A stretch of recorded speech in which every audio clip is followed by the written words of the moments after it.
하나님의 말씀 고린도후서 5장 11절부터 21절까지 교독하시도록 하겠습니다. 신약성경 291쪽입니다. 고린도후서 5장 11절부터 21절 말씀, 마지막 21절은 다 같이 함께 합독하십니다. 고린도후서 5장 11절 말씀, 우리가 주의 두려우심을 알므로 사람을 권하노니 우리가 하나님 앞에 알리워졌고 또 너희의 양심도 알리워졌기를 바라노라. 우리가 다시 너희에게 자천하는 것이 아니요 오직 우리를 인하여 자랑할 기회를 너희에게 주어 마음으로 하지 않고 외모로 자랑하는 자들을 대하게 하려 하는 것이라. 우리가 만일 미쳤어도 하나님을 위한 것이요 만일 정신이 온전하여도 너희를 위한 것이니 그리스도의 사랑이 우리를 강권하시는도다. 우리가 생각건대 한 사람이 모든 사람을 대신하여 죽었은즉 모든 사람이 죽은 것이라. 저가 모든 사람을 대신하여 죽으심은 산 자들로 하여금 다시는 저희 자신을 위하여 살지 않고 오직 저희를 대신하여 죽었다가 다시 사신 자를 위하여 살게 하려 함이니라. 그러므로 우리가 이제부터는 아무 사람도 육체대로 알지 아니하노라. 비록 우리가 그리스도도 육체대로 알았으나 이제부터는 이같이 알지 아니하노라. 그런즉 누구든지 그리스도 안에 있으면 새로운 피조물이라. 이전 것은 지나갔으니 보라 새 것이 되었도다.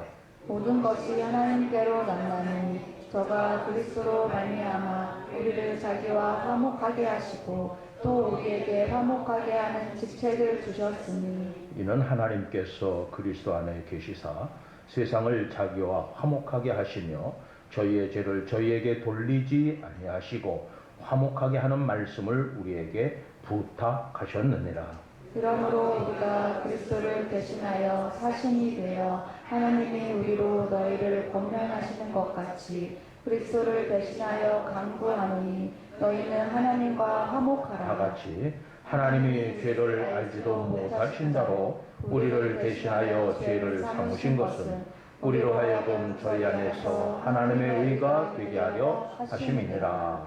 아멘. 귀한 말씀으로 오늘도 주의 말씀에 귀를 기울입니다.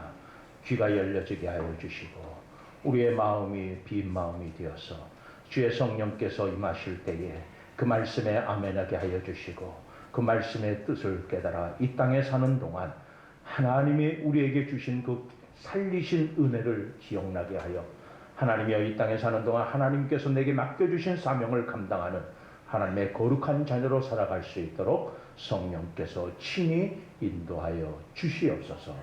예수님의 이름으로 감사하며 기도하옵나이다. 아멘. 자격증 시대라고 얘기를 하죠. 지금 우리 사회에서 자격증이 없으면은 들어갈 만한 직장도 없고 또 어디 가서 자기의 가지고 있는 온갖 좋은 것이라 할지라도 제대로 인정을 받지 못하는 시대가 됐습니다.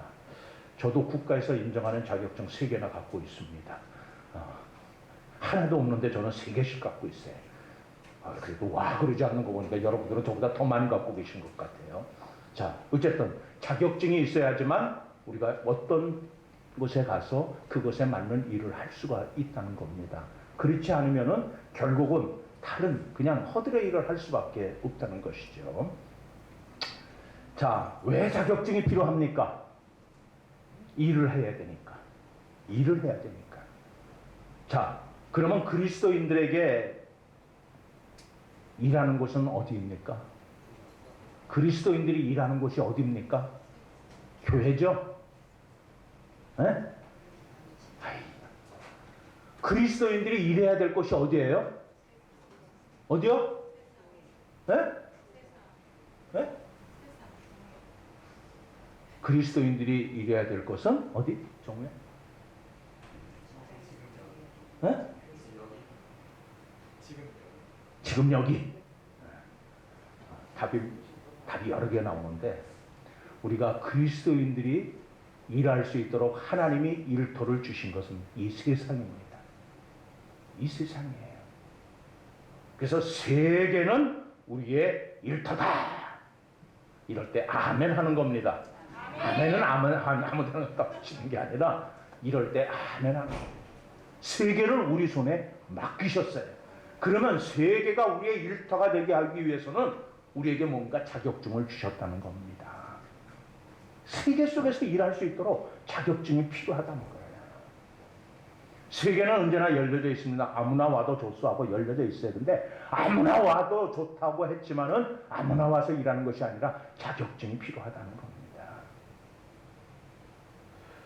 왜냐하면 하나님께서 우리를 이 세계를 맡기셨을 때 우리 손에 의하여 변화되고 달라질 것을 예수님은 아셨기 때문에 이 세계는 우리의 일터라고 주님이 말씀해 주신 겁니다. 그렇기 때문에 지금 이 시대 속에 살고 있는 이 세계의 역사는 누가 써가냐? 지금 저 윤 대통령이나 전 문 대통령이나 이런 사람들이 써가는 게 아닙니다. 이 세계의 역사는 형편없고 보잘것없고 연약하고 참 몰고 그냥 우리가 볼 때는 그냥 평범한 우리들, 바로 우리들 손에 의하여 이 세계의 역사가 쓰여지고 있다는 것을 성경은 증거하고 있습니다. 여러분들 대단한 분들이에요. 세계사를 쓸 수 있는 자격을 하나님께서 주셨기 때문에 우리는 이미 지나간 역사에 의해서 당신들은 이런 사람들이야 하고 규정되어진 사람들이 아니라는 겁니다. 오히려 역사를 창조해가는 사람들임을 우리가 인식하고 있다면, 내가 깨닫고 있다면, 특히 우리 그리스도인들이라면 역사의 한 중심에 서서 역사를 주도해 가야 할 책임이 내게 있구나. 나에겐 그런 막중한 사명이 있구나. 이것을 느끼라는 겁니다. 이거를 느끼지 못하는 것은 괴물이고 짐승이기 때문에 그렇습니다. 그러니까 내가 하나님께서 아주 막중한 사명, 이 역사를 쓰는 사명을 맡은 자구나. 이걸 못 깨달았다는 것은 짐승이고 괴물이라는 거예요. 지금부터 짐승이나 괴물이 되실 것인지 하나님의 자녀가 되실 것인지는 여러분들이 선택하기에 딸렸습니다. 난 그래도 괴물로 살고 싶어. 마음대로 하세요. 누가 뭐라고 그러겠습니까? 나는 괴물, 얼굴만 괴물만 아니면 돼. 엊그저께 우리 집사람이 사진을 찍어서 보냈어요. 3장의 사진을 찍어서 보냈는데 아직 파마를 하기 전이니까 머리를 뒤로 꽁지머리를 깍 펴갖고 이러면서 찍어서 3장을 보냈는데 보는 순간에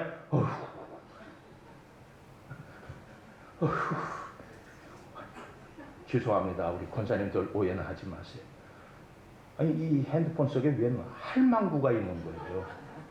이 뭐야? 무슨 얘기입니까? 우리 눈에는 사람같이 보이는지 모르나 하나님 눈에는 우리가 어떤 사람으로 보일 것인가에 대해서 관심을 가지라는 겁니다. 난 괜찮아.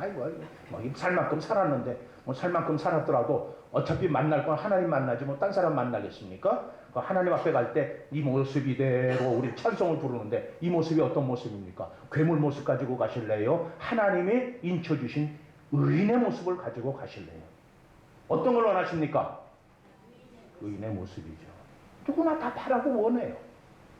그런데 정작 우리가 살고 있는 삶은 의인의 삶이 아닌 괴물이나 동물적인 짐승의 삶을 살고 있다는 거예요. 이미 자격증을 주었는데도 이 자격증을 써먹지 못하고 저처럼 3개 갖고 있으면 뭡니까? 하나도 못 써먹는데. 네? 지금도 연락이 와요. 아이고 우리 여기 원에 와서 계시면 한 달에 400~500만 원 드릴 텐데 하고 연락이 와요. 자격증 하나만 가지고 와도 정수장 원사님 한 달에 400~500만 원 4대 보험 다 되고 어차피 저는 이제 연금은 끝났으니까 연금 3대 보험 다 되고 못 줘도 한 400, 한 70에서 좀 목사님 경력이 있고 뭐 그러면 한 600까지 갑니다. 이렇게 얘기를 해요. 그렇다고 오래요. 여기 그냥 내일부로 딱 사표 내고 갈까요? 네? 400~500만 원 준다는데 하나님이 우리에게 주신 것이 얼마나 귀한 줄 알면 이 4,500이 눈에 돌아가는 것이 아니라 하나님의 일에 오히려 만족하고 감사하고 그 일을 감당할 수 있는 은혜를 구하는 것이 의인의 삶이라는 겁니다. 괴물의 삶은, 동물의 삶은 결국은 난 이것 따라갈래 하고 따라갈 수밖에 없어요. 하나님의 일은 나 팽개치는 것 같아요. 얼마 전에 꽤 됐죠. 우리가 코로나로 있을 때 한참 TV 프로에서 사람들을 텔레비 앞에 앉혀놓은 프로그램 중에 하나가 미스터 트롯이라는 것이 있었습니다. 그걸 보고 많은 사람들이 울고 웃고 막 그냥 박수 쳐주고 뭐 누가 잘했느니 못했느니 평가하고 판단하고 아주 신났었습니다. 그저 밖에는 못 나가고 그저 그냥 텔레비 보면서 막 이랬는데 그들 중에 아주 동굴 저음이라고 평가받는 인물이 하나 떴습니다. 1m 86cm인가요? 키도 크고 잘생겼어요. 목소리가 여성분들이 좀 저는 그 목소리를 만들고 싶어도 못 만들어요. 저음으로서 베이스로서 아주 멋있게 탁 앉아있는 사람들이 뿅 갔어요. 근데 그 사람 전직이 뭔지 아세요? 응? 신학교 나왔어요. 전도사에 됐어요.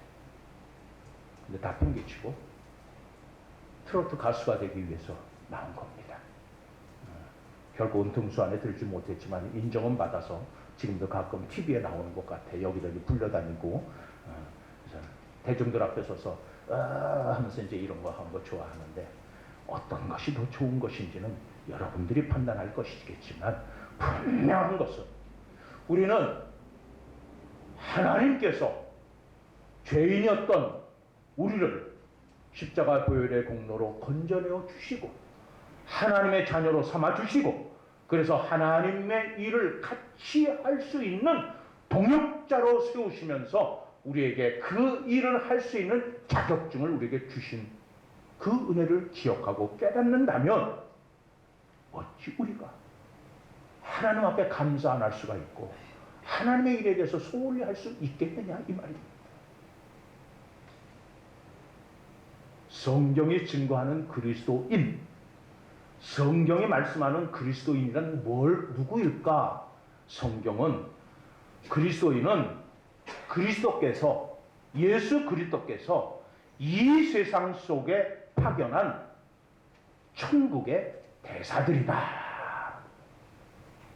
대사가 뭡니까?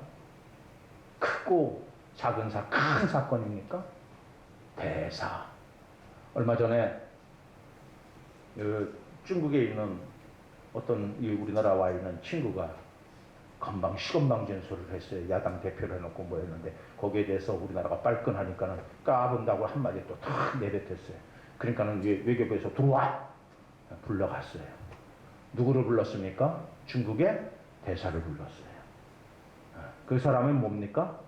중국을 대표하는 사람이에요. 중국 나라라고 하는 것을 대표로 해서 우리나라에 들어와서 중국과 관련된 국가적인 일을 처리하는 사람을 대사라고 얘기를 해요. 그 사람을 우리나라에 이렇게 보낼 때는 그쪽 나라에서 먼저 우리 쪽에 이러한 사람을 보낼 것인데 너희들이 한번 살펴보고 괜찮으면 어떻게 보낼까 말까 아그레망이라는 것을 보냅니다. 그래서 그 사람의 이력과 모든 그 사람의 과거의 어떤 행적과 이런 것들을 다 적어서 이렇게 보내주는데 그래서 뭐 이 정도면 괜찮을 것 같아. 알았어. 그리고 이제 그 사람이 오게 되죠. 자, 이 대사는 한 나라를 대표하는 인물입니다. 자, 그렇다면 여러분들을 대사로 불러주셨다는 얘기는 천국을 대표하는 인물로 여러분들을 불러주셨다는 거예요.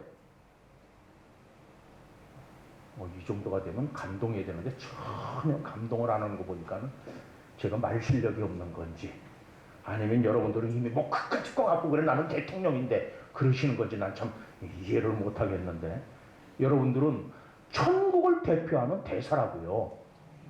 에? 그게 뭔데?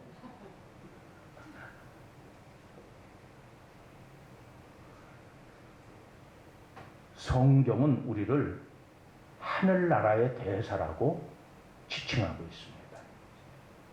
왜 그랬을까? 왜냐하면 사탄이라고 하는 이 악마가 골고다 언덕 위에서 세상 죄를 대신 담당하신 그리스도 앞에 굴복한 이후 그리스도가 파견한 그리스도의 대사들은 이 땅에서 계속적으로 그리스도의 나라를, 하나님의 나라를 전하는 사명을 감당하고 있기 때문에 그렇습니다. 골고다에서 예수 그리스도가 십자가에서 흘려주신 보혈의 공로로 사단을 제압하고 이 세상 속에 하나님의 말씀을 전하도록 우리에게 사명을 주셨다는 겁니다. 그래서 오늘 본문에서 그러한 사람을 바로 다른 사람이 아니라 여러분들이라고 그렇게 말씀하고 계십니다. 바로 여러분들이 하나님 나라의 그래서 대사들이십니다. 하나님 나라의 대사들은 그리스도의 명예를 걸고 승전거를 올리기까지 쉬지 않고 계속 천국의 그 사명을 감당해야 할 사명이 있다는 겁니다. 그 사명은 어떤 사명입니까? 어떤 사명입니까? 아까 중국 대사를 얘기했어요. 과거에 어느 중국 대사가 조금 우리나라에게 이로운 정보를 슬쩍 흘려줬어요. 그래갖고 우리나라가 그 정보를 조금 알게 됐어요. 자, 그 일로 인해서 중국에서 빨끈했어요. 자식 말이야, 너 마 중국 대사로서 말 한국하고 이렇게 맞짱 떠서 한국을 이기려고 해야지. 야, 한국에다가 슬쩍 이렇게 좋은 정보를 줘가지고 야, 우리가 망신당하게 해? 너 당장 들어와 하고 불러보내고 지금 나와 있는 대사는 강성해. 한국에 대해서 막 막말을 하고 함부로 까불고 막 이러는, 한마디로 얘기해서 요즘 그 학폭을 하고 있는 그 학부모폭, 학부모폭이 맞나요? 학폭이라고 그러나요? 어쨌든 그 똑같은 게 막 함부로 말을 해갖고 품위와 격에 맞지 않는 그러한 대사가 앉아있어요. 지금 앉아있는 중국 대사가. 이걸 또 나 중국에서 듣고서는 또 저 한준일 목사 저거 잡아들여 또 그러는 거 아닐런지 모르겠어요. 중국 저기 저 공항에서 내리자마자 당신 일로 와봐. 몇 년 몇 월 며칠이고 당신 이 중국에 대해서 비난하는 설교했지. 당신 여기 못 들어와 나가 하고 추방당해도 어차피 저는 중국 갈 생각 없어요. 몰라요. 하나님께서 복음 들고 거기 가라고 그러면 갈 수 있을지 몰라. 지금도 뭐 장가계가 어떻고 뭐 어디가 어떻고 저한테 계속 그 어떤 여행사에서 계속 정보가 와요. 막 싸게 해드릴 테니까 좋은 조건입니다. 부부가 오시면 장가계가 아니라 장마트라고 해도 안 갑니다. 자, 어쨌든 중국은 갈 생각 전혀 없어요. 대만은 갈 생각이 좀 있어요. 자, 그 사명이 뭡니까? 너희는 땅끝까지 이르러 나의 증인이 되라. 예수님이 승천하시면서 우리에게 하신 말씀. 이 사명, 이 일감이 우리에게 있다는 겁니다. 이 일을 우리에게 맡기셨어요. 예? 이 대명령을 수행하기 위해서 과거에도 현재에도 그리고 미래에도 계속하여 사명을 수행하기 위해 최선을 다했고 또한 다 해야만 하는 임무가 우리에게 있습니다. 따라서 그리스도인이라 불리우는 분들은 누구나 다 예외 없이 누구든지 다 그리스도의 대사 자격증을 받은 사람들입니다. 그러니까 나는 아니야. 나는 내 나이가 뭐 90이 다 되는데. 아니. 내 나이가 어때서? 주님이 내 나이 따지시던가요? 나 나이 안 따져요. 누가 따져요? 우리가 따져요. 뭐라고 따지니까? 아유. 자, 어차피 우리는 합동교단을 탈퇴했어요. 그래서 이 권사님들 명예권사, 뭐 은퇴권사 그러는데 우리 그런 거 없습니다.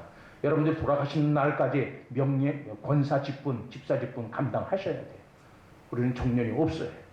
그건 잘했다고요. 목사까지 없애놔가지고 그랬는데 저는 분명히 들어올 때 약속을 했기 때문에 저는 그 정년을 지켜야 됩니다. 어쨌든 여러분들은 정년 없어요. 그런데 내 나이가 이제 뭐 했는데 아이고 나는 할 못해. 그거는 사람 보고 하는 말이지 하나님 앞에서 그렇게 말씀하시을런지 모르겠어요. 여러분들이 하나님 앞에 섰을 때 내 나이가 이래가지고 그때 하나님 뭐라고 그러시는 줄 알아요? 야, 너 내 나이가 몇 살인 줄 알아? 하나님이 물으시면 뭐라고 답하실래요? 하나님 나이 따져보니까 10,000년, 20,000년, 30,000년, 40,000년, 50,000년, 10만 년, 30억 년, 100억 년, 1000억 년. 하나님 나이가 나와요, 안 나와요? 왜 안 나와요? 그런데 그 앞에서 감히 내 나이가 어때서 하고 따지실래요? 따지지 마세요. 여러분들에게 주어진 직책은 주님 오시는 그날까지. 믿으십니까? 믿으십니까? 주님 오시는 그날까지. 이 대사직은 하나님이 부르실 때까지 하는 거예요. 중국 대사를 할지라도 여기서 아무리 난척을 해도 중국 본국에서 들어와 그러면 들어가야 돼요. 우리가 여기서 아무리 뛰어난 실력이 있고 아니면 일을 하든 안 하든 간에 하나님이 부르면 가야 돼요. 그때까지는 대사직을 해야 된다, 안 해야 된다? 해야 된다. 알기는 뚫어지겠잖아요. 그리스도를 일단 구주로 영접한 사람들은 천국 시민으로 등록이 되었고 동시에 대명령을 부여받은 자들로서 따라서 이 명령을 모름지기 수행해야 할 의무인 자격증을 받았다는 것을 믿어야만 합니다. 그로 그리스도 안에 들어온 자는 세계를 자기의 일터로 내려다보는 좀 미래지향적인 거시적인 그러한 좀 안목을 가진 그런 지혜롭고 용기 있는 분들이 돼야 돼요. 맨날 눈앞에 코앞에 있는 것처럼 마치 그냥 애기들 과자 하나 놓고서는 네 거야 내 거야 와 물고 싸우고 갈기고 그냥 막 드러나서 막 그거를 언제까지 그렇게 하고 사시려는 거예요. 지금 정치권 싸우는 거 봐. 이거 어떨 때는 다 그냥 차마 여기 공적인 자리에서 그런 말씀 드릴 수는 없고 그리고 남자들이 돼가지고 착하게 치사하게 뭐하는 짓들인지 모르겠어요. 찌찌부리 맨날 그냥 지금 세계의 경제가 어떻게 돌아가고 전쟁이 나고 서로 자기 나라 어떻게든지 간에 세우려고 애쓰는 한국의 이 대한민국의 정치권이라는 사람들은 하나같이 앉아갖고 또 정치 얘기 안 하려고 하는데 또 그냥 끝내 또 나오네요. 울음부지 터져가지고 보기만 하면 답답하고 차라리 내가 대통령 돼갖고 그냥 전부 다 했으면 좋겠는데 아무도 나를 대통령으로 추천도 안 해주고 뽑아주지도 않으니 대통령보다 더 좋은 자리에 있어서 그래요. 불러도 안 가요. 불러도 안 가요. 성경은 처음부터 끝까지 전 세계적인 안목을 가지고 그래서 이상을 품고 전 세계를 목표로 하고 움직이는 인물과 또 그러한 신앙의 길을 보여주고 있습니다. 성경이 보여주는 것은 한결같이 온 세상을 위하여 만백성을 위하여 피 흘리신 예수 그리스도의 모습이고 또한 그의 뒤를 따라 일어난 허다한 이러한 그리스도인들 이 대사들에 의하여 기독교는 세계적인 실제가 되었습니다. 그냥 머릿속으로 이념적으로 딴 데처럼 이렇게 추상적인 것이 아니라 실제 우리의 삶의 현장에서 일어나는 하나님의 놀라운 일들을 보게끔 하셨다는 겁니다. 그 현장이 여러분들의 이 교회라고 하는 이 터전으로 세워주셨다는 사실을 잊어버리시면 안 돼요. 문제는요, 기독교가 이 세계 안에서 하나님 나라를 건설하는 이 의욕은 없어지고 오직 스스로 자기들의 기득권을 보존하는 것에 신경을 쓴다면 결국은 교회 밖의 사람들에게 무시당하고 조롱거리가 될 것이고 그러한 것들을 우리는 지금 이 실제를 우리는 지금 우리 교회의 과거를 통해서 또한 우리 사회의 거대한 이익 집단으로 탈바꿈한 총회의 모습을 통해서 그 실제를 보고 있습니다. 사명을 잃어버렸어요. 사명을 우습게 여겼어요. 사명을 자기 개인적인 이익으로 바꿔버렸어요. 결국은 세상의 조롱거리요, 웃음거리요, 비난의 거리로 전락되고 만다는 것. 사명을 잃어버리면 세상을 구원하기보다는 세상의 보호를 받겠다는 세상 도피적인 태도를 가진 종교가 될 수밖에 없고 결국 사람들의 조롱과 저런 교회는 사라져라, 없어져라, 딴 데로 가라 타도의 대상이 되고 말입니다. 이러한 태도를 가진 교회는 마치 좁고 작은 이런 조그마한 연못과 같은 곳에 띄우는 배와 같습니다. 이 배는 출발할 이유도 없고 도착할 항구도 없고 건너야 할 넓고 시원한 바다도 없고 눈앞에 전개되는 광활한 수평선도 없었고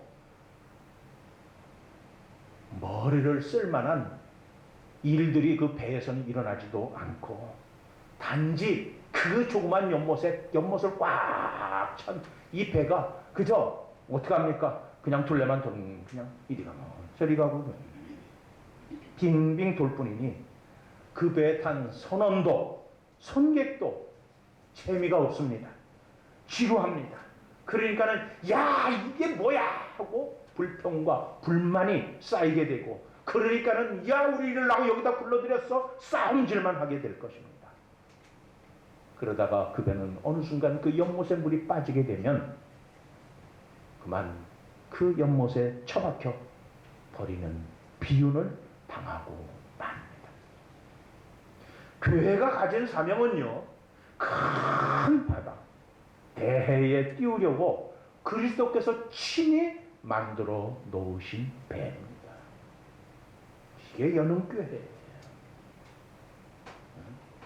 큰 저 태평양 거기에 띄우려고 하나님께서 만들어 놓으신 배가 연흥교회예요.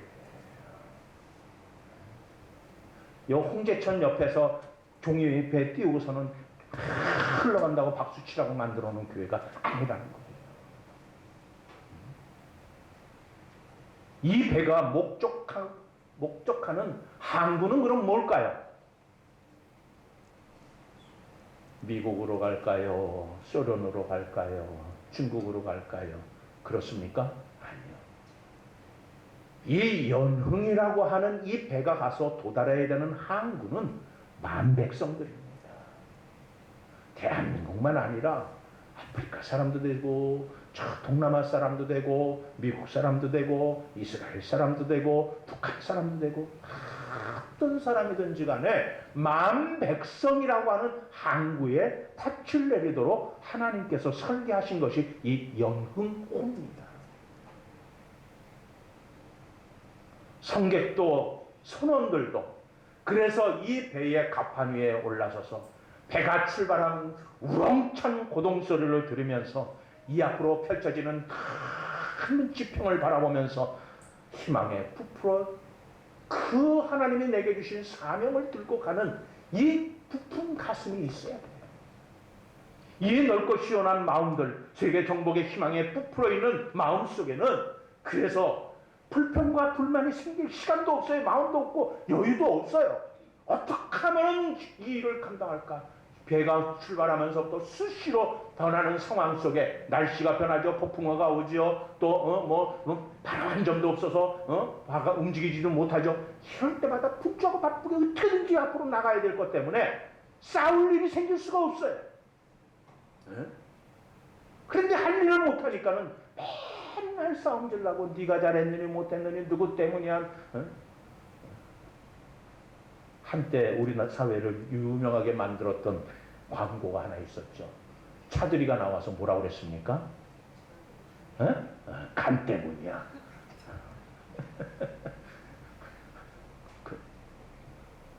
뭐죠? 우루사. 생각나네. 간 때문이야. 우리는 뭐 때문입니까?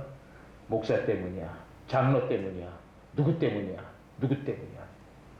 때문이야 소리를 그렇게 많이 지금까지 그렇게 해왔어요. 왜? 할 일을 안 하니까. 우리에게 맡겨주신 사명, 그 사명을 가지고 온 세계가 우리의 일터라고 하는 이 깨어진 의식이 있어서 하나님의 사명을 감당한다면 그 일어난 째째한 일들 속에 그래 그러든지 말든지 우리는 앞으로 간다 하고 갔을 겁니다. 그런데 그러다 말고 내 주머니 털렸네. 내 거라고 생각하는 순간 그 다음부터는 불평과 불만과 싸움이 그치지 않게 된다는 겁니다. 세계를 향해 뻗어가는 교회, 세상을 구원하려는 열의로 가득 찬 교회만이 생동하는 모습을 지닐 수가 있습니다. 아무리 깨끗한 샘물도 흐르지 않는 웅덩이에 보여 있으면 썩는 법입니다.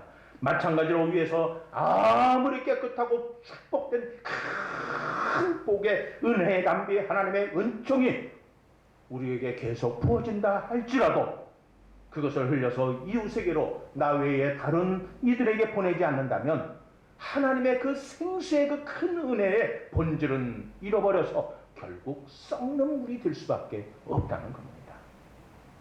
우리 저 휴게실에 가면 어항이 있어요. 처음에 딱 하고 했을 때 얼마나 물 깨끗하고 그냥 이쁜지 몰라요. 싹 올라오면서 너무 예뻐서 거기에 푹 바라보고 있으면 시간 가는 줄 모르고 푹 빠져버립니다.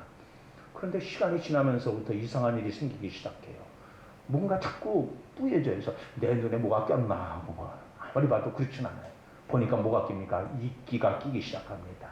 그런 이놈들이 응가한 거, 그다음에 이렇게 모유를 주면서 이런 것들이 내려가서 썩은 것들이 다 이렇게 필터로 걸치면서 깨끗한 물을 넣어준다고 했지만은 인간이 하는 것은 한계가 있어요. 그래서 저 어항도 2주에 한 번씩 물을 한 3분의 1 정도는 버리고 새물로 넣어주고 한 달에 한 번 정도는 절반 정도 했다 해주고, 그래서 1년 뒤에는 전체를 싹 한번 교체해줘야지만 저 어항에 물고기들도 살 수 있어요. 고여있는 물은 우리가 아무리 애쓴다고 해도 절대 마실 수 있는 생수가 되지 않습니다. 기술이 아무리 좋아도 안 돼요. 교회도 마찬가지입니다.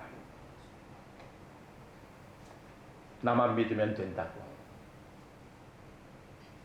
나만 교회 다니면 된다고, 그렇게 그러한 분들로 가득 찬 교회는 이미 오염되고 썩어 악취가 날 수밖에 없고, 그 안에 존재하는 모든 것들은 결국은 죽게 됩니다.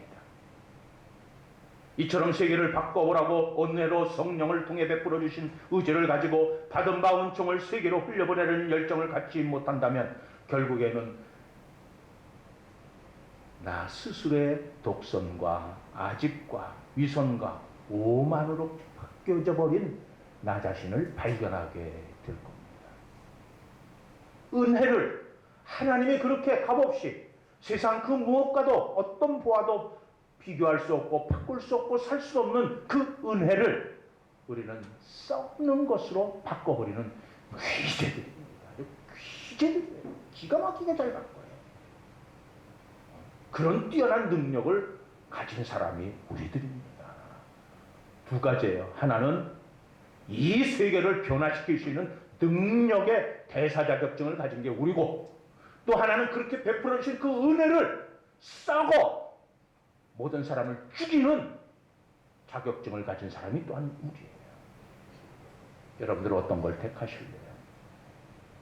하나님 나라의 선한 의인으로서 하나님이 내게 주신 이 은혜를 나만 갖는 것이 아니라 내 사랑하는 아들, 딸들에게, 내 손주들에게, 그리고 나를 아는 내 이웃들에게, 또 나와 함께 거래하는 거래처 사람들에게, 만나는 모든 이들에게 하나님이 주신 의인으로서의 그 그리스도의 향기로서, 편지로서 그들에게 본이 되고 감동을 주고, 그들에게 진정한 그리스도인의 삶이라는 것이 무엇인가를 우리의 삶 가운데서 보여줌으로 인해서 그들을 천국으로 인도하여 새로운 생수의 강에 넘치는 하나님의 거룩한 자녀로서의 사명을 감당할 것인지, 아니면은 죽든지 말든지 뭐하든지 그냥 나만 잘 먹으면 되고 나만 편안하면 되고 내가 돈 들여서 교회 가서 괜히 땀 흘려가면 그렇게 고생할 게 뭐 있어. 아유 나는 그런 거 안 해. 본인 혼자 똑똑한 줄 알고 그렇게 잘난 줄 알고 그렇게 삶으로 인해서 결국은 그거는 썩는 물이 되어가지고 나만 죽는 것이 아니라 우리와 함께하는 내 가족도 죽이고 내 자식들도 죽이고 손주들도 죽이고 이웃들도 죽이는 그런 썩은 오염물로서의 살아갈 것인지, 선택은 여러분에게 달려 있습니다. 우리를 파송한 그리스도의 사랑이 이 시간 우리를 강권합니다. 그래서 바울은 고린도 교우들에게 말했습니다. 너희들이 나와 기타 전도하는 사람들을 보고 미쳤다 말을 하는데, 미쳤어도 하나님을 위하여 이 일을 하고 있지 않느냐? 그러니까 우리는 그거로 족하자. 아무리 세상 때문에 너희들은 미친놈이야 뭐 별소리를 다 한다 할지라도 예수 그리스도를 위하여 사는 일이라면 기꺼이 그것을 받아들이자. 바로 그 뜻입니다. 오히려 그것이 우리에게는 하나님이 주시는 상급이라는 겁니다. 이렇게 미치도록 전도하는 것은 그리스도의 사랑이 그 나를 대신해서 살리기 위해서 십자가의 보혈로 나를 살리신 그 은혜, 그리스도의 은혜, 그 사랑이 바로 나를 강권하고 있기 때문이다. 그 사랑 때문이라는 겁니다. 이 사랑을 아는데 어떻게 나만 잘 먹고 잘 살고 나만 편안하면 되냐는 이러한 썩은 오염물로서 살겠느냐는 뜻이에요.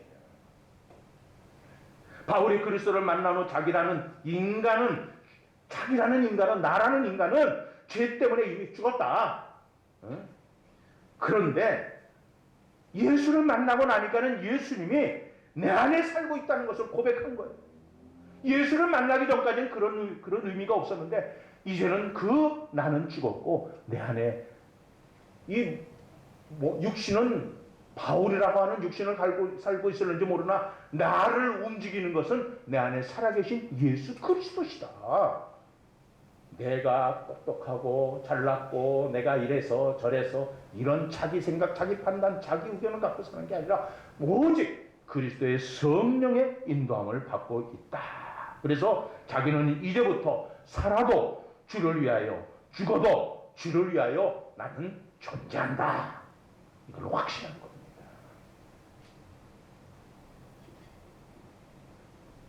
한때 그리스도인들을 잡는 1등 공신이 사도 바울이었었죠. 그때는 사울이라고 그랬습니다. 바리새파 아주 쉽게 얘기해서 이겁니다. 만약에 오늘 아침에 일어나서 기도하신 분들 해석은 차마 손 못 들죠. 어쨌든 아침에 일어나면은 제일 먼저 하나님 앞에 기도합니다. 그리고 말씀을 읽습니다. 그리고 식구들과 함께 그 말씀을 암송합니다. 밥을 먹으면서도 하나님께 감사합시다 하고 먹습니다. 나가면서도 하나님이여 이 발걸음을 인도하여 주시옵소서 인도합니다. 다 합니다.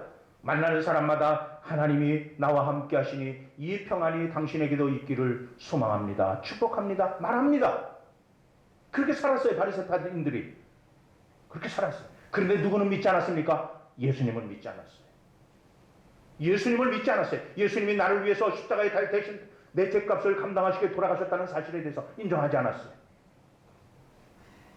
근데 오늘날 우리들도 그렇게 살아요. 열심히 기도하고 열심히 헌혈하고 그러나 내 마음속에 내 안에 계신 분이 예수 그리스도가 아니라는 겁니다. 이 안에 예수 그리스도가 계신 것이 아니라 이 바리새파 사울처럼 자기라고 하는 존재가 신이 되어 있다는 겁니다. 내가 하는 일은 것은 옳은 겁니다. 내가 하는 일은 정직하다는 겁니다. 내가 하는 것은 하나님을 위해서 하는 일이라는 겁니다. 내가 하는 것은 교회를 위한 일이라는 겁니다. 내가 하는 일은 틀렸다는 겁니다. 이게 사도 바울이 내세웠던 자기였댔어요. 이런 것이 예수 그리스도를 만나고 나니까 그게 자기가 얼마나 교만한 건방진 하나님 앞에 큰 죄인인가를 깨달았어요. 그래서 내가 죄수 중에 죄수 왕이라고 그렇게 표현을 한 겁니다. 깨닫고 나니까 예수가 내 안에 계시고 나니까 그 내 죄가 보이기 시작한 거예요. 여러분들이 여러분들의 죄가 보이지 않는다는 것은 아직 예수를 영접하지 않았다는 얘기예요. 이거로는 영접했어요. 이거로는 영접하지 않는 겁니다. 그러니까 내 죄가 안 보이니까 아직도 내가 또 여러 가지 자신이 하는 것처럼 착각하기 때문에 사도 바울이 예수를 만난 뒤에 그는 이렇게 고백을 합니다. 주여 내가 무엇을 하오리까? 주여 내가 무엇을 하오리까? 이 고백이 여러분들의 고백이 되기를 주님의 이름으로 축복합니다. 여러분들이 예수를 만나세요. 교회 다닌다고 해서 예수 만난 게 아니에요. 하얗게 말씀 듣는다고 예수를 만난 게 아니에요. 찬송을 부르고 성경을 읽었다고 예수를 만난 게 아니에요. 여러분들 속에 예수와 상관없이 앉아있는 분들이 여러분 계셔요. 예수를 만나지 않았기 때문에 그냥 건성으로 왔다 갔다 하기 때문에 예수하고는 상관이 없는 신앙생활을 하고 있는 겁니다. 그런데 예수를 만난 바울은 첫 개종 후 첫 마디가 주여 내가 무엇을 하오리까? 이 첫 부르짖음은 그리스도의 그 큰 사랑의 감에서 터져나온 헌신적인 서약의 외침입니다. 영원한 죄 가운데서 죽을 수밖에 없었던 자신을 살려주신 그 큰 사랑에 감동되어 주님이 원하시는 일이라면 무엇이든지 다 하겠습니다는 헌신적인 서약의 외침이었던 겁니다. 우리들도 예수 믿는 나름대로 세례를 통해서 혹은 직분을 받으면서 서약을 했습니다. 세례를 통해서 하나님의 자녀가 됨으로써 하나님 나라의 백성다운 마음과 생각, 행동을 하겠다는 것이고, 직분을 받을 때도 하나님의 일을 하겠다고, 그래서 그 직분을 받은 직책에 맞는 일을 하겠다고 서약을 한 겁니다. 이처럼 바울도 그 서약 그대로 그 생애 전체를 바쳐서 주를 위하여 목숨을 복음의 전파자로 그리스도로서의 대사로서의 일생을 바쳤던 겁니다. 그러나 우리는 예수 그리스도의 서약을 싸구려 서약으로 바꾸었을 뿐만 아니라 아예 무시하고 기억조차 하지 않는 배은 망덕의 교인들이 되고 말았습니다. 요즘 교사 사건으로 나라가 떠들썩합니다. 교사는 교사답게, 학부모는 학부모답게, 학생은 학생답게 했더라면 이러한 일이 일어나지 않았을 겁니다. 자기 자신은 자식 하나 제대로 교육시키지 못하면서도 그런 자식을 학교에 맡겼으면 미안하고 죄송스럽고, 그래서 다른 아이들에게 피해가 가지 않도록 그렇게 하지 않고 학급일에 오히려 협조해야 될 학부모가 오히려 교사를 윽박지르고 옷을 벗기겠다는 등 도를 넘는 것이 아니라 아예 학부모 자격도 없는 자임을 보여준 사례입니다. 바울은 자기 일생에 있어서 그 무엇과도 비할 바 없는 최상의 일로 생명을 살리는 일, 즉 복음 전도가 바로 내가 해야 할 가장 큰 일이다. 생명을 살리는 일, 예수 그리스도를 전하는 일, 이게 바로 그리스도인답게 사는 일이라고 고백을 한 겁니다. 우리는 그렇지 않지요. 우리는 어떤 게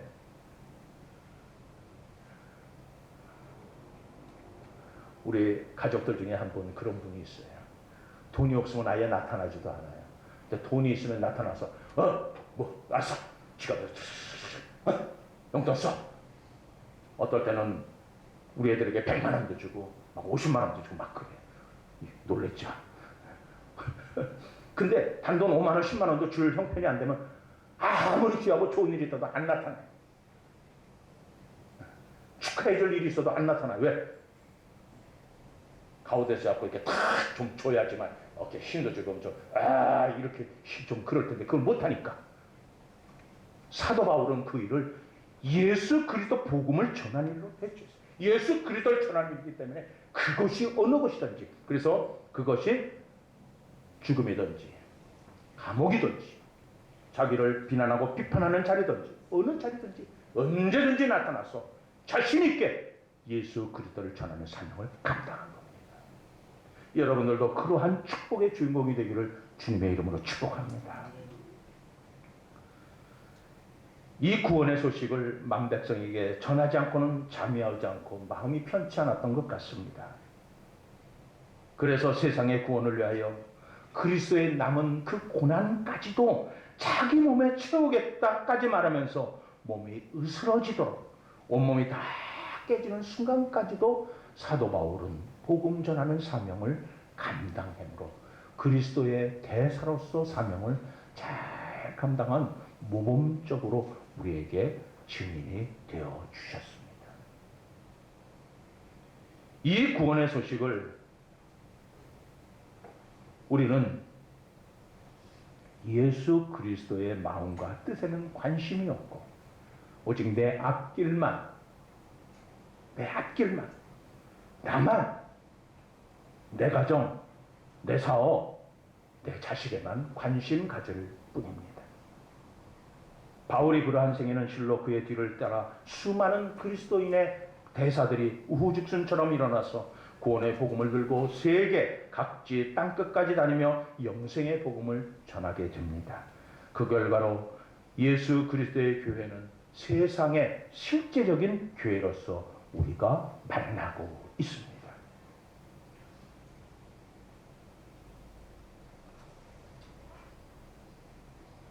우리가 십자가의 은혜로 구원받았다는 확신의 믿음이 있다면 당연히 성도로서의 삶의 방향과 내용을 분명히 하고 살아야 할 겁니다. 교회 일도 마찬가지입니다.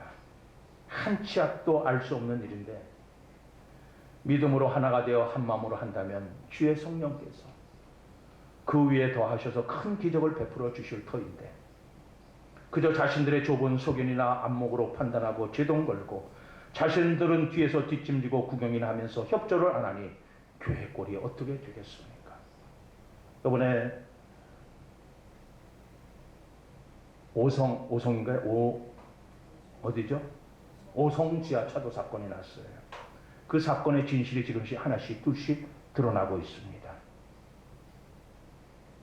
이미 4, 5년 전서부터 그 전서부터 정부에서 거기를 개발하면서 그 강을 준설을 해야 된다 해갖고 준설을 했더니 지역에 있는 환경단체가 발칵 뒤집어서 프랭카드 들고 현수막 들고 와서 반대합니다. 뭐가 죽는다, 뭐가 이래 망가진다, 뭐가 한다 해갖고 그것이 4, 5년 동안 일이 진행되지 못하고 있다가 급하게 그렇게 일을 하게 됩니다.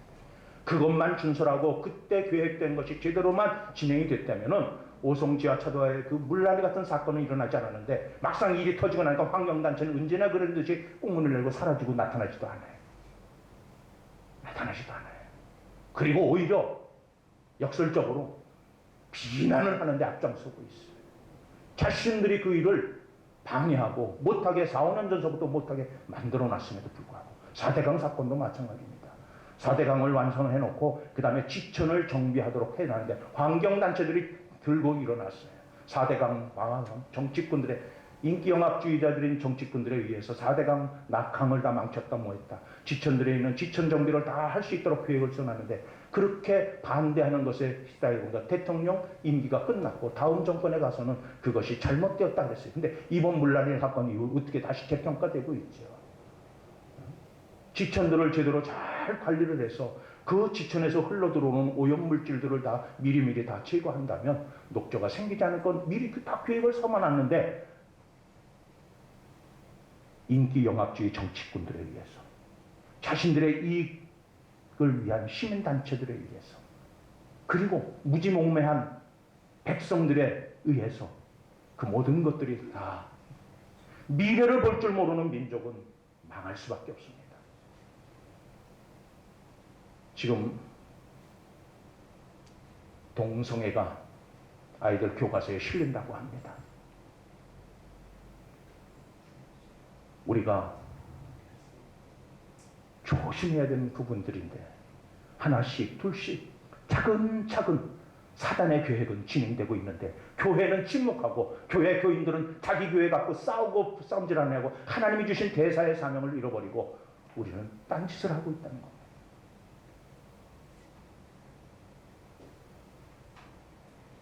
하나님의 뜻이 여전히 세계의 참상 여전합니다.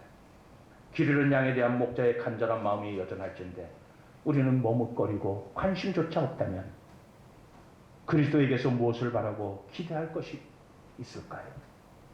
이제는 그리스도를 위하여 무엇인가를 해야 할 때가 바로 지금이지 않을까요?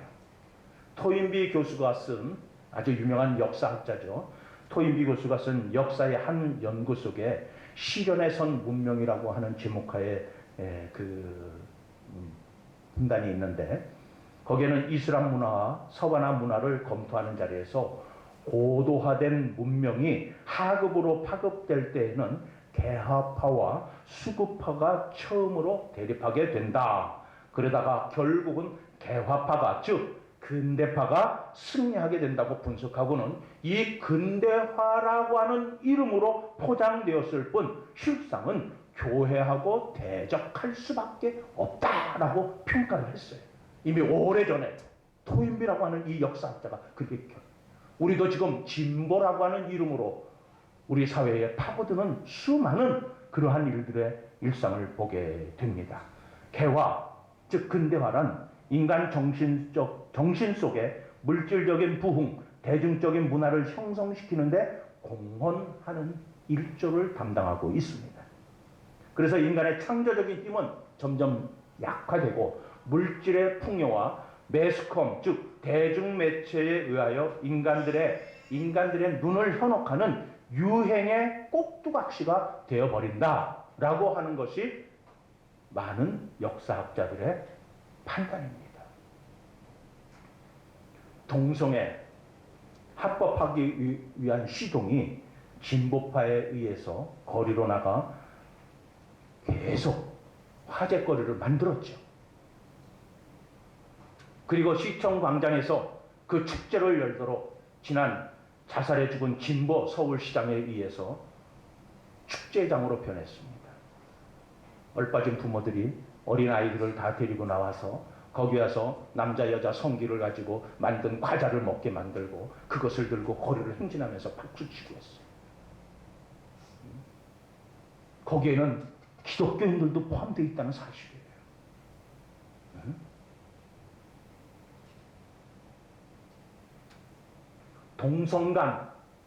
동성간 가족으로 인정하자 동거의 합법화법에 진보 측 국회의원들이 앞장서고 있습니다. 사상애가 급증할 겁니다. 지금도 미혼모에 의해서 태어난 아기들의 행방을 몰라서 난리가 나고 있는데 가면 갈수록 더 심해질 것이고 이제는 그것을 법적으로 보호해서 그런 아이들이 다 우리가 보호하자 그러면 인정을 해야 된다. 지금 그렇게 나가고 있습니다. 오래전에 그런 것을 법적으로 합법화한 프랑스에서는 99년도에 사생아가 42.7%였습니다. 근데 21년도에 가서는 63.5%로 급증했습니다. 무슨 얘기입니까? 100명 중 약 63명 정도가 사생아라는 거예요. 100명 중 63명 정도가. 지금 우리나라는 현재는 2%, 21년도 우리는 2%를 보고 있습니다. 그러니까 100명 중 2명만 사생아고 나머지는 정상적인 부부에 의해서 태어나고 있다 이렇게 보고 있는 겁니다. 차별금지법 통과를 위해서 야당이 연합을 하고 있습니다. 그래서 교회에서 더 이상 동성애나 혼전 순결이 죄라고 설교할 날이 얼마 남지 않았습니다. 그래서 여러분들이 하나님의 대사로서 사명을 잊은 채 세상적인 삶만을 추구하면서 세상적 사지 판단으로 투표하시고 사신다면 하나님 나라는 더 많은 도전에 직면하게 될 것이고 그 이후에는 교회는 파괴되고 여러분들의 예배 초소는 사라지게 될 것입니다. 이거는 제가 예언한 것이 아니라 성경이 그렇게 예언하고 있어요.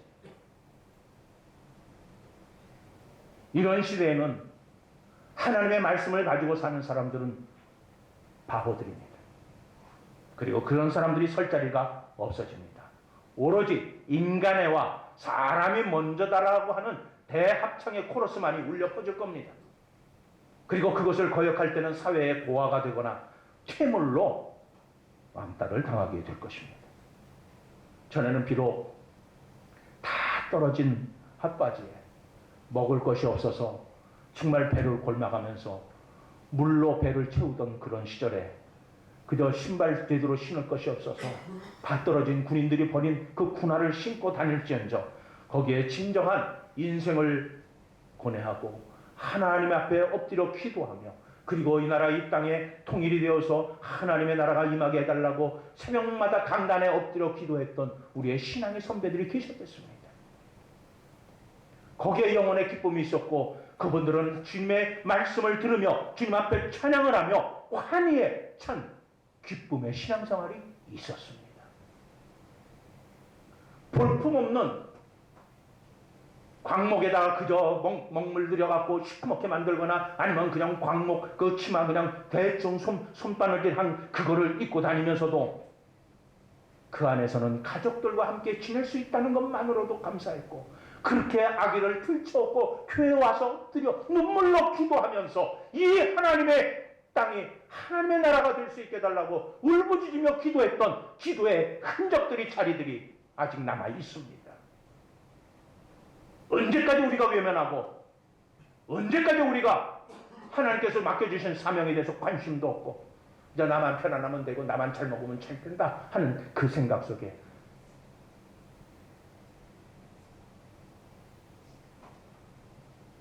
계실 건가요? 사랑하는 성도 여러분, 우리들은 세상 대중문화의 대사들이 아닙니다. 교회 안에서 세상 유행 따라서 멋진 옷을 입고 멋진 헤어스타일을 가지고 하고 멋진 신발을 매주 바꿔 신고 오면서 역시 멋쟁이야 소리를 들으려고 오는 그런 세상의 대사들이 아니라는 겁니다. 유행을 전하는 사람들도 아닙니다. 여러분들은 오직 그리스도의 대사들이십니다. 어제나 오늘이나 영원히 변치 않는 그리스도의 사신들이십니다. 복음을 전하는 하나님의 자녀들이십니다. 이 세상의 허영의 마음에 들떠 살기 쉬운 시대 속에서 자신의 사명을 재인식하셨으면 좋겠습니다. 왜냐하면 여러분들은 예수 그리스도의 대사 자격증을 받으신 분들이기 때문입니다. 전도의 선교의 이상을 가지시고 세계를 정복하라고 그래서 여러분들을 먼저 불러 구원하여 주셨고 하나님의 자녀라고 불러 주셨습니다. 그래서 하나님의 세계 구원 역사의 동참자로 동역자로 여러분들을 축복받으셨습니다. 그러니 제발 세상의 유행과 함께 떠내려가지 마시고 일시적인 세상 문화의 향락에 도취되지 마시고 그것을 전하면서 사는 값없는 삶을 살지 마시고 영원하신 하나님과 함께 일하시며 영원하신 하나님과 함께 그 역사의 길을 걸어가시는 하나님의 사신 그리스도의 대사가 다 되어지시기를 주 예수 그리스도의 이름으로 선포하며 축복합니다. 기도하시겠습니다. 나는 하나님과 함께 일하는 하나님의 동역자임을 말씀을 통해 깨닫게 알려주시니 감사합니다. 시시하게 별 볼일 없게 세상 것에 연연해하는 어리석고 미련한 괴물군이나 짐승과 같은 사람이 되지 아니하고 하나님 안에서 의인의 칭호를 받고 의인으로서 그리스도의 길을 걸어가는 하나님의 거룩한 자녀들이 다 되도록 성령께서 역사하여 주시옵소서. 예수님의 이름으로 감사하며 기도하옵나이다. 아멘. 찬송가